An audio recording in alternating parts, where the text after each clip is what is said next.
നമുക്കറിയാവുന്ന പോലെ തന്നെ തിരുവനന്തപുരം ജില്ലയിൽ വലിയ ടൈറ്റ് ഫൈറ്റ് നടക്കുന്ന പലയിടങ്ങളിൽ ഇപ്പം നിയമമുണ്ട്, വട്ടിയൂർക്കാവുണ്ട്, അതേപോലെ കഴക്കൂട്ടമുണ്ട്, അങ്ങനെ കുറേ സ്ഥലങ്ങളിൽ ടൈറ്റ് ഫൈറ്റ്. തിരുവനന്തപുരം സെൻട്രലിൽ കടുത്ത മത്സരമുണ്ട്.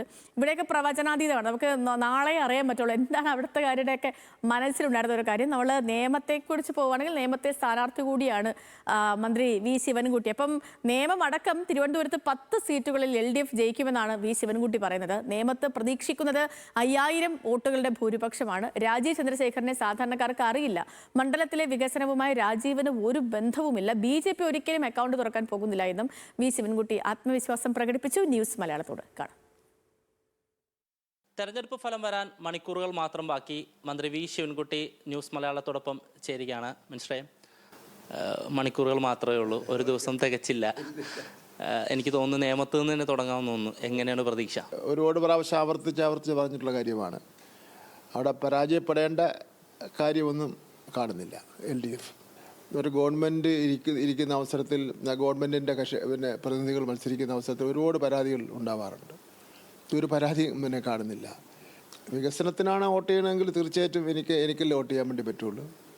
കാരണം അവിടെ 1000 കോടി രൂപയുടെ വികസന പ്രവർത്തനം നടത്തിയിട്ടുണ്ട്. രാജീവ് ചന്ദ്രശേഖരൻ അദ്ദേഹം ആ കാര്യത്തിൽ യാതൊരു ബന്ധവുമില്ല. ദൈനംദിന കാര്യങ്ങളിൽ ഇടപെടുന്ന ഒരു വ്യക്തിയാണ് അവർ പരിഗണിക്കപ്പെടുന്നുണ്ടെങ്കിൽ ഞങ്ങൾ 3 പേരിലും എന്നെ തന്നെയാണ് പരിഗണിക്കപ്പെടേണ്ടത്. UDFൻ്റെ സ്ഥാനാർത്ഥി അദ്ദേഹത്തിനെ കുറ്റം പറഞ്ഞിട്ട് കാര്യമില്ല. അദ്ദേഹം ഇപ്പോഴാണ് രംഗത്ത് വരുന്നത്. പിന്നെ കഴിഞ്ഞ 3 തെരഞ്ഞെടുപ്പിൽ നമ്മൾ പരിശോധിച്ച് നോക്കിയാൽ രണ്ട് തെരഞ്ഞെടുപ്പ് LDF ജയിച്ചു. അവിടെ ഒരു തെരഞ്ഞെടുപ്പിലാണ്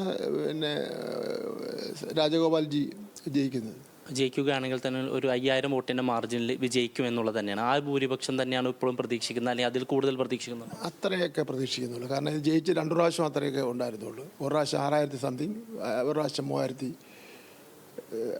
സംതിങ്ങാണ് ഉണ്ടായിരുന്നത്. BJP തുറന്ന അക്കൗണ്ട് പൂട്ടിയിട്ടുണ്ട്, അതിന് വീണ്ടും തുറക്കില്ല എന്ന് മിനിസ്റ്റർക്ക് എന്താ തോന്നുന്നത്? BJP തവണ അക്കൗണ്ട് തുറക്കുകയാണ്? സാധ്യത കുറവാണ്.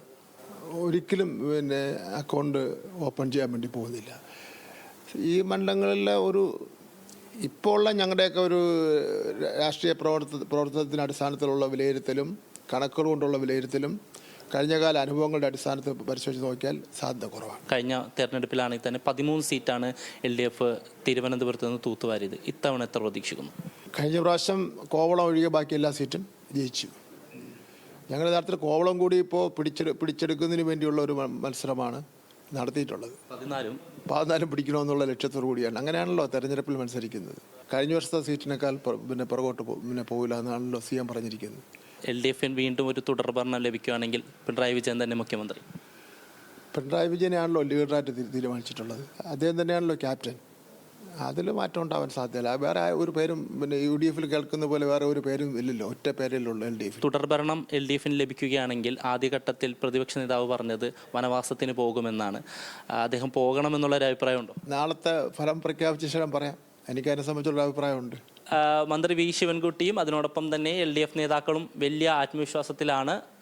മുഖ്യമന്ത്രി പറഞ്ഞതുപോലെ തന്നെ പറഞ്ഞ സീറ്റുകൾ ലഭിച്ചുകൊണ്ട് വീണ്ടും ഒരു തുടർഭരണം അത് നാളെ ഉണ്ടാകും എന്നുള്ളൊരു ആത്മവിശ്വാസം കൂടി മന്ത്രി പങ്കുവയ്ക്കുന്നുണ്ട്. ക്യാമറാമാൻ MG മഞ്ജുഷനോടൊപ്പം ഹാൻസ് ജോൺ, ന്യൂസ് മലയാളം, തിരുവനന്തപുരം.